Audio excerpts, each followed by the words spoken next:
kachika, naganap na nga po ang wedding of the year and this time, it's for real. Kasalukuyan na nga pala pipictorial ngayon si Justine and Jessie Lazatin kasama kanilang mga pamilya ng buong wedding entourage.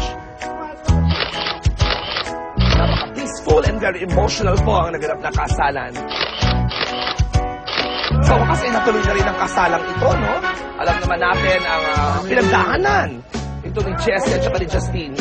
Nagsimula sa peking kasalan. Pero ngayon, sa hinaba-haba man ang tsikahan at ang intrigahan, sa simbahan pa rin ang tuloy. Hawakan mo nga muna ang picture. Excuse me. So, picture mo, ano? Isa pa.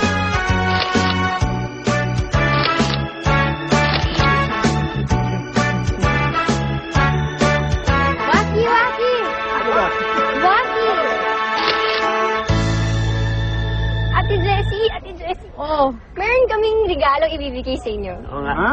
Oo. Ayan na naman yung mga regalo nyo, ha? Baka na naman, pag rinegaluhan nyo ako, magsimula naman yung malas sa buhay ko.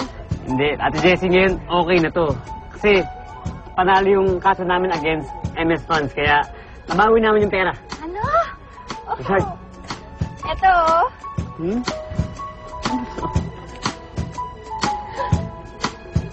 Tickets to Prague? Uy! Totoo ba to? Oo, totoo yan. Oh. Thank you!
Ano yung isip mo?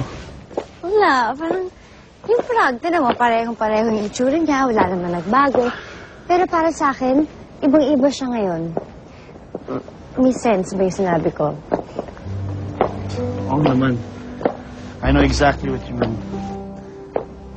Biruin mo parang kailan lang, nakatiba kita sa Ilebano, tapos sungit-sungit na pa. Kala mo, masing akong gwapo. Hindi ka naman ganun kagwapo, medyo matangkad ka lang.